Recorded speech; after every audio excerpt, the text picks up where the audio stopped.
y desde nuestro centro y por supuesto desde nuestra universidad para poder seguir compartiendo los saberes. Muy lindo, Elena. Recordemos, Elena es muy famosa en Uruguay, casi como el resto de los países. La doctora Elena Sepúlveda Parada, doctora de medicina, especialista de primer grado en ginecología, obstetricia, académica de posgrado en medicina sexual, sexóloga clínica, educación sexual, en la Universidad de Santiago, la Universidad de Taparaca, la Universidad de Concepción en Chile. Es académica de número de la Academia Internacional de Sexología Médica, y si quisiéramos seguir ahondando en los méritos de Elena y las publicaciones y las investigaciones, estaríamos también el resto de la jornada. Realmente es un placer tenerte con nosotros, y en la primera conferencia, porque Elena tiene 2 conferencias, vamos a darte ya la palabra. Adelante, Elena. Ya, muchísimas gracias. Bueno, en primer lugar vamos a hablar esta tarde de diversidad sexual y especialmente de transexualidad y sexualidad. ¿Cuál es la importancia de la diversidad sexual? Bueno, en primer lugar, que proviene del latín diversitas y se refiere a la diferencia o a la distinción entre personas, animales o cosas, a la variedad, a la infinidad o a la abundancia de cosas diferentes, a la desemejanza, a la disparidad o a la multiplicidad. Entonces, somos todos diversos, en realidad. No todos tenemos la misma inteligencia, hay inteligencias múltiples, saludos múltiples, dichos múltiples. De todas maneras se le llama el sexo, de todas las maneras se le llama a las personas de la diversidad sexual y en realidad también a los heterosexuales. En definitiva, todos somos de la diversidad sexual, independientemente de la conducta o la orientación o la identidad sexual. Mire, aquí tenemos distintos tipos de pareja. Hombres con hombres, hombres con mujeres, mujeres con mujeres, en fin, de todo existe. Jóvenes, chiquititos, chiquititas. Bueno, ¿cuáles son las definiciones? Quiero compartir con ustedes la definición del CIE-10 actual, que es un trastorno de la identidad sexual que consiste en el deseo de vivir y ser aceptado como un miembro del otro sexo o del sexo opuesto, y que suele acompañarse por sentimientos de malestar o desacuerdo con el sexo anatómico propio y deseos de someterse a tratamiento quirúrgico hormonal para hacer que el propio cuerpo concuerde lo más posible con el sexo preferido. Bueno, ahí hay algunas otras definiciones de la sociedad civil que creo que es muy importante, por lo menos tenerlo en cuenta. En realidad, la gran mayoría de las personas que trabajamos en este tema nos hemos dado cuenta que quienes más están y quienes más han hecho y quienes más han trabajado por los temas de la transexualidad es la sociedad civil en su conjunto, que ha armado o organizado organizaciones de apoyo para poder estar con las personas cuando lo pasan mal. Bueno, en Chile el trastorno de la identidad sexual aparece en el CIE-10 y en el DSM-4. En el Ministerio de Salud de Chile, como resolución exenta del año 2003 y publicada en el Diario Oficial el mismo año 2003, habla de las categorías principales y de los trastornos de la identidad sexual, como el F6-4 o transexualismo. Y habla del desacuerdo profundo entre sexo psicológico y biológico. Entonces, las organizaciones de los profesionales de la salud que trabajan en esta temática consideran que la sexualidad en sí no es una patología, no es una patología mental, sino que es una identidad sexual de una persona determinada que es una persona transexual y que por tanto eso no es una enfermedad. Mira, ahí es un término ampliamente utilizado, el término trans, para referirse a personas cuya identidad de género y o expresión de género no se corresponde con las normas y expectativas sociales, tradicionalmente asociadas con el sexo asignado al nacer. Ustedes saben que nosotros trabajamos con las matronas mucho en nuestro país y bueno, en general, todas acompañadas en los procesos de parto, somos los que hacemos la asignación del parto, la asignación del sexo en el momento del nacimiento. Bueno, como antecedentes tenemos en el año 20 el primer tratamiento hormonal, en 1931 en Alemania, la primera cirugía de reasignación sexual. En el año 76 en Chile fue la primera genitoplastia feminizante en un hospital público de salud por el destacado profesor Guillermo Macmillan, que trabajó durante muchos años y se acaba de retirar a los 80 años del hospital Barros Luco Trudeau.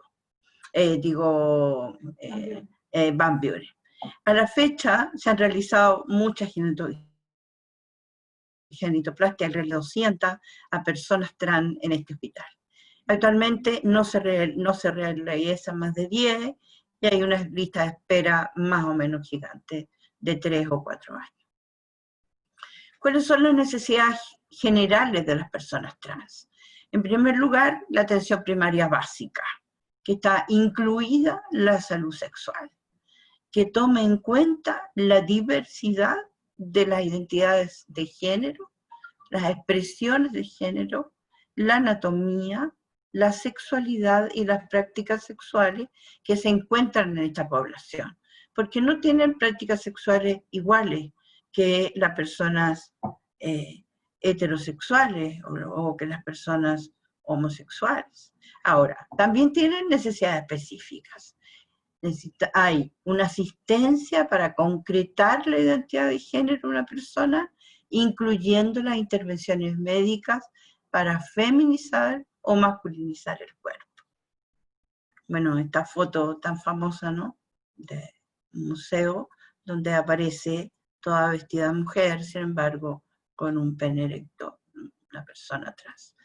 Ahora, las personas trans siguen siendo poco conocidas y su realidad se asocia más bien con promiscuidad, con trabajo sexual, dejándolas invisibles en realidad de los problemas reales.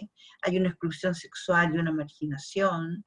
Hay pocos casos positivos. Cuando tú buscas, sí existen personas que llegan a la adultez y que llegan incluso a la adultez mayor y recién ahí pueden hablar del tema.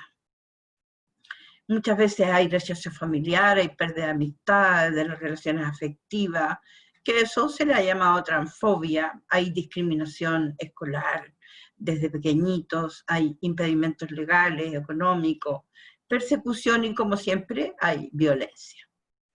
¿Cuál es la prevalencia de la transexualidad en general en el mundo? Es desconocida. Se estima en nuestro país, por ejemplo, que 1.422 mujeres transexuales y 56 hombres, y que eso generó un proyecto de ley de identidad de género y aprobado como ley. Los estudios realizados en Europa señalan que existe una mujer trans cada 30.000 hombres y un hombre trans cada 100.000 mujeres.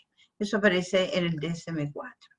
Ahora, hay reportes nacionales que señalan una incidencia de intervenciones quirúrgicas de adecuación genital de a 12-15 casos al año. Eso por lo menos en el servicio público, ¿no? Bueno, entonces, en atención a todo eso, las personas trans debieran atenderse en la red asistencial de salud y especialmente en la Subsecretaría de Redes Asistenciales, donde se formó desde el año 2004-2003 y se desarrolló la red asistencial del sistema y velando por el cumplimiento y la coordinación de esto. Esto después de la reforma de salud en nuestro país, donde se pone el usuario en el centro y necesita de toda una red asistencial compleja, intersectorial, con complejidades técnico-asistenciales, tanto en el proceso clínico asistencial como en la atención primaria, una atención de centros de especialidades, hospitalizaciones y urgencias, ¿no? Y por el otro lado, el usuario o la persona en el centro, donde necesita un proceso continuo de atención que va desde la promoción de la salud, la prevención de la enfermedad, la pesquisa y el diagnóstico precoz, el tratamiento y seguimiento, la rehabilitación en el caso de que tenga alguna patología crónica y los cuidados paliativos en el caso de los cánceres o de algunas otras patologías que también padecen igual que la población normal. ¿Cuáles son las funciones de las redes de atención? Primero, que hubiera un proceso de atención continua, con una estructura, funcionalidad y dinamismo bien flexible, con redes de atención conocidas, coordinadas, aceptadas y compartidas, y les vamos a presentar cuáles eran los modelos relevantes, o sea, cuáles eran los aspectos relevantes del modelo del trabajo de atención en red, ¿no? Primero, un trabajo en red, un diseño de los procesos clínicos, un proceso de atención continua, con los roles explícitos de cada uno de los profesionales. Llegamos a tener 14 profesionales en uno de los centros de atención, desde el médico jefe urólogo hasta el resto de todas las personas, incluida la sociedad civil. Registros de información relevante, o sea, quiénes son esas personas, cómo hay que llamarle, mecanismos de referencia y contrarreferencia, y lenguaje común de acuerdos, ¿no? No podemos estar por un lado diciendo una cosa y por el otro lado haciendo otra. En el año 2008, entonces, se inició este proyecto de atención. ¿Cuál era el objetivo? Fortalecer la atención de la población transexual en el sistema público de salud y diseñar un flujo de atención. Entonces, se trabajó en algunos consultorios, en especial sobre todo para la prevención y la promoción, y para la identificación de las personas. ¿Cuáles eran los desafíos? Primero, que las premisas, que la población trans tiene múltiples barreras para acceder a la atención de salud, y no accede a ciertas prestaciones que son exclusivas según sexo, ¿no? ¿Cuáles son los desafíos? Primero, una atención integral oportuna y con calidad de la población transexual. El diseño del proceso de atención debe considerar las particularidades que presenta la población para responder a sus necesidades en los niveles de atención que están indicados para aquello. Y considerar la demanda de este grupo al momento de planificar las actividades a desarrollar por los equipos de salud. Esto ha sido muy curioso porque los equipos de salud solo empezaron a juntarse y empezaron a trabajar porque sabían que venía un proyecto de ley y una ley de identidad de género, ¿no?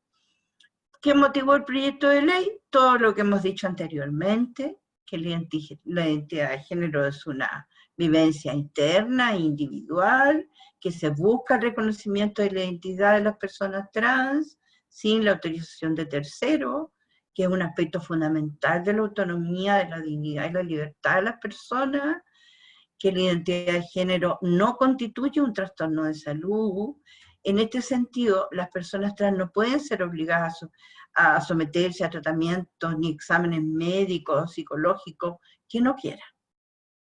Pero el acompañamiento y los procesos sociales, hormonales y quirúrgicos son realizados por los profesionales de la salud. Todas las personas tienen derecho a recibir un trato digno y a no ser discriminados por la identidad. Eso eran más o menos todas las cosas que llevaba como fundamento la ley de identidad de género, ley que ya se implementó. Bueno, como vieron, esto ha sido una seguidilla, ¿no? Primero empezó el proceso junto con la sociedad civil, después el año 2007, después el 2010 se hizo una vía clínica por la Subsecretaría de Salud Pública, se emitieron 2 circulares para primero empezar a llamar a las personas por lo menos por su nombre, por el nombre que ellas querían, y entonces, y para ser tratadas de manera integral en los sistemas de salud. Y en el 2012 se promulga la ley de no discriminación citando explícitamente la condición de identidad de género.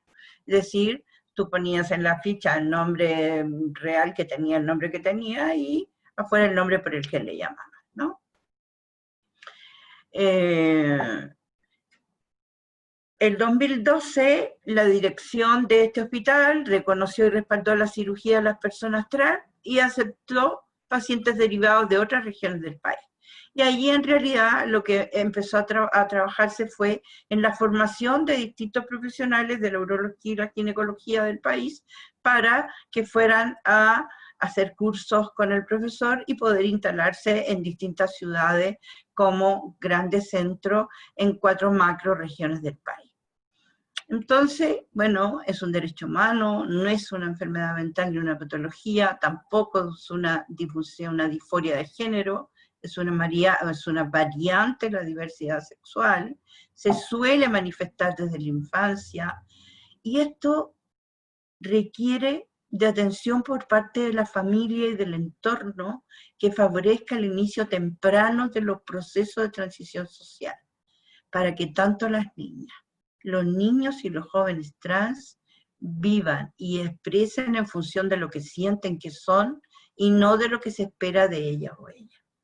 Hay varias variantes. Voy a mostrarles un trabajo que realizó una de nuestras tesistas de la Universidad de Santiago con las familias trans. Entonces, lo primero que hay, distintas familias, distintos tipos de familias y configuraciones, hay reducción del número de integrantes en general, hay familias diversas, hay familias que tienen lazos de filiación sin ser pareja, ¿no? Ahora, ¿cómo se vive la vivencia trans? Primero nos lleva a reflexionar y a analizar acerca de su proceso de reconstrucción. Cuando lo entendemos como un sistema y como una práctica social concreta, situada en un tiempo y un espacio determinado, imagínense en el colegio un niño o una niña trans que tiene que enfrentar primero los desafíos de su propia identidad, lo que le está pasando dentro de sí mismo, de su mundo interno, de su reordenamiento de la identidad individual, y además la familia como institución, como modelo, que se ve apellada por el discurso conservador de los círculos sociales y políticos donde no se visibiliza la niñez trans. Y familias en el fondo no tradicionales. Mira, cuando ocurre la revelación, cuando ocurre en la infancia, las niñas y los niños han debido recorrer el camino antes de contar a lo que les sucede. Primero evalúan y luego deciden cuándo compartir su sentir, probablemente sin tener mucha información o idea de lo que les pasa o de lo que están sintiendo. O sea, yo recuerdo una niñita de 4 años que decía que a ella no le gustaba ser niña porque ella tenía que cumplir obligaciones que no cumplía su hermano varón, que tenía 6, que era salir a jugar, tener el pelo suelto, no tener que pedir permiso, y que siempre la tuvieron que tener acompañada y además hacer tareas escondidas. Claro, ahí era el lugar donde hacían otra cosa, no solo su cosa trans, sino que era una niña que desgraciadamente además tenía una violencia sexual. Entonces, la necesidad de compartir el secreto y solicitar ayuda les lleva a tener que, en algún momento, hacer visible la situación. Entonces, las dos situaciones, como son guardar el secreto y tener que contarlo a la familia, son muy estresantes y agotadoras para las niñas. O sea, la revelación de la identidad desencadena 2 procesos. Uno que es propio de la persona y el otro que es el de la familia.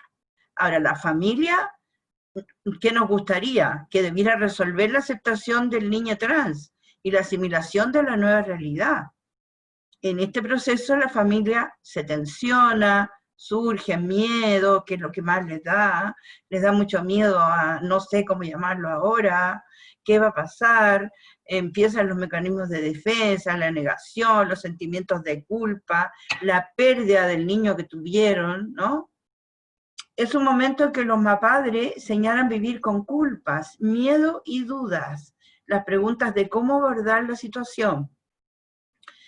Estas personas no siempre tienen información sobre la identidad de género o las personas trans. Hay desconocimiento y falta de información. Otro elemento en la familia es la vivencia de un proceso de duelo relacionado con el sentimiento de pérdida del hijo que tuvieron y este hijo que se transforma. Las familias sienten que han perdido a la persona, que su hijo o hija ya no está y que la nueva imagen de su hija nunca será como la proyectaron. O sea, por ejemplo, me decía una mamá, no sé cómo llamarle, porque era mi niña que me iba a dar nietos y ahora es un niño, no sé cómo llamarle. Mira, esta es un resultado de una encuesta para personas trans y de género no conforme en Chile, en la misma tesis de nuestra tesista de la universidad. Dice, mira lo interesante. Cuando reconocieron entre los 0 y los 5 años, y los 6 y los 11 años, y los 12 y 18 años, la persona de más de 25 años, estas que no saben o no responden, en general son personas que casi nunca tienen como la revelación, ¿verdad? Entonces, el resultado más destacado de esto es que el 41% lo reconoce entre los 0 y los 5 años.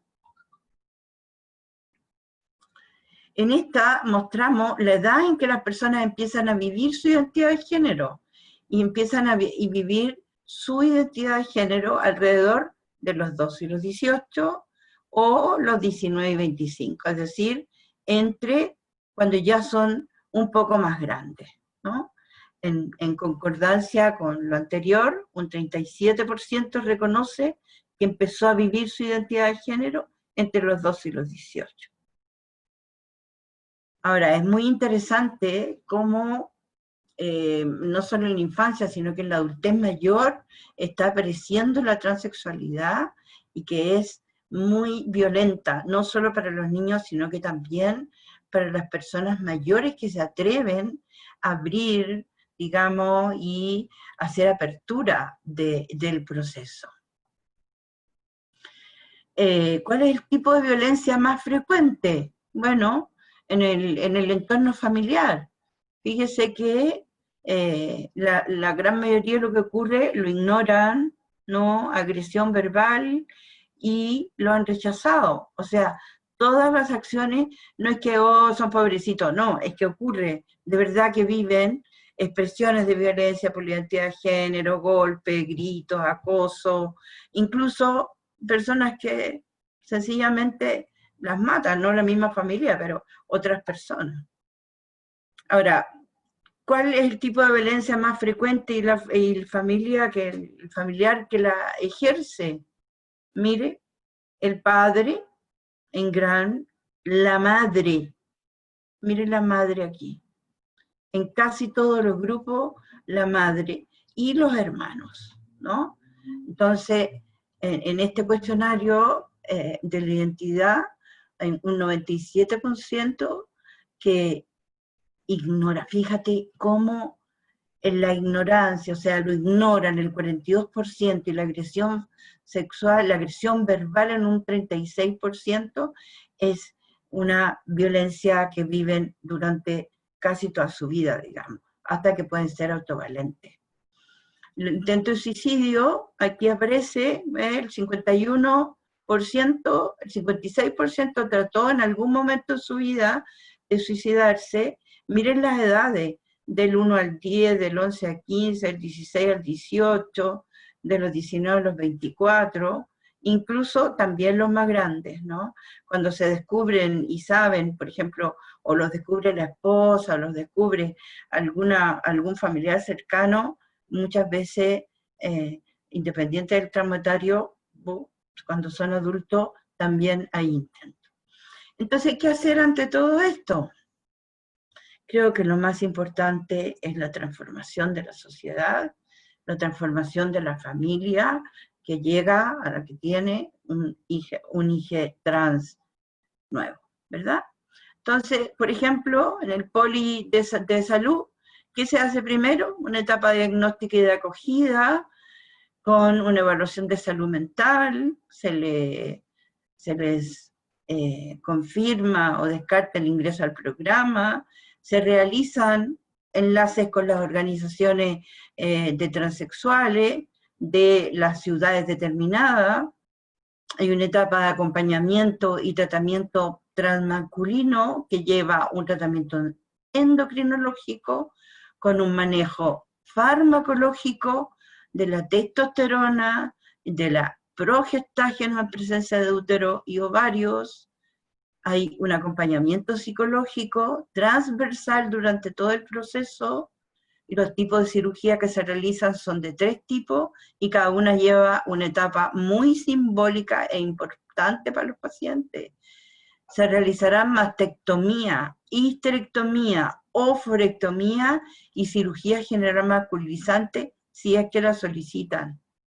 Sobre todo esta última, que trata de una cirugía de un postoperado más largo, requiere de un acompañamiento previo a la cirugía.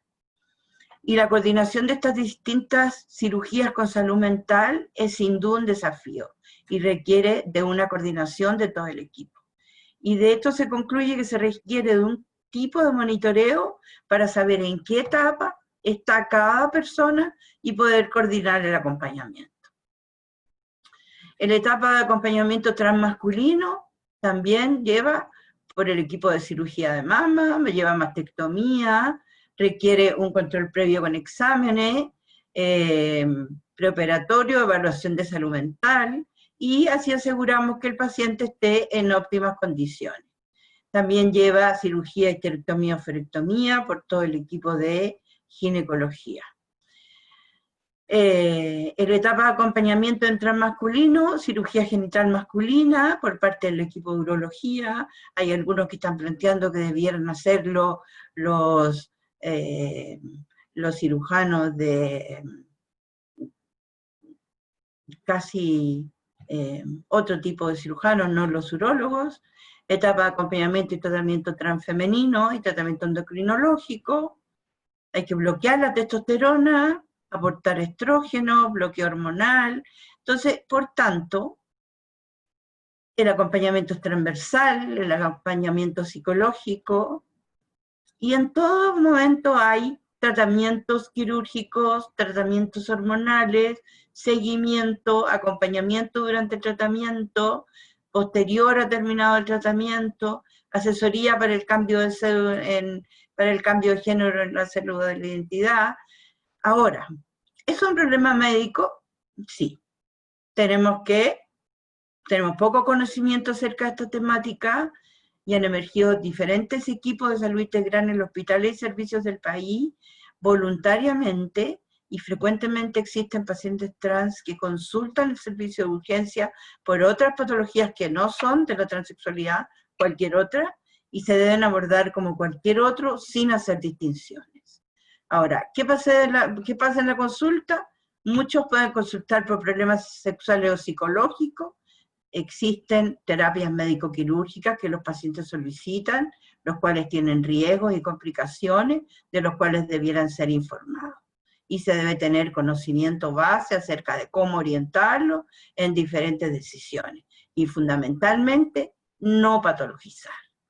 Entonces, la transexualidad está presente en nuestro mundo actual y los equipos de salud debieran coordinarse para abordar este tipo de pacientes como un todo, sin planificar, sin postergar su identidad. Si enseñamos a los niños, a las niñas a aceptar la diversidad como algo natural o normal, no será necesario hablar de inclusión, sino de convivencia. Y entonces, como último, esta reflexión, que es imposible cambiar el género de una persona, solo queda la vía de modificar el cuerpo para obtener la congruencia. Se habla erróneamente que las personas cambian de sexo. Lo que se hace es una adecuación, se busca una concordancia entre el sentir y la biología, y no se encuentran enfermas por el hecho de ser trans. Muchísimas gracias y disculpen, creo que me pasé como 2 minutos, 3. Santiago.